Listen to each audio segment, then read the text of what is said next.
สวัสดีครับผมอาร์ทอซิ่งอยากวิ่งคีครับ CLS 53 AMG นะฮะคันนี้จัดชุดท่อ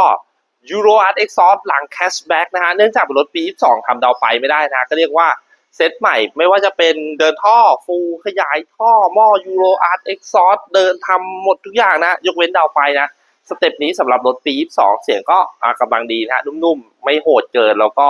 ไฟไม่โชว์นะครับคันนี้ใครอยากได้แบบนี้นะมาทอซิ่งได้เลยนะครับสเต็ปนี้เดี๋ยวไปฟังคลิปเสียงสักแป๊บนึง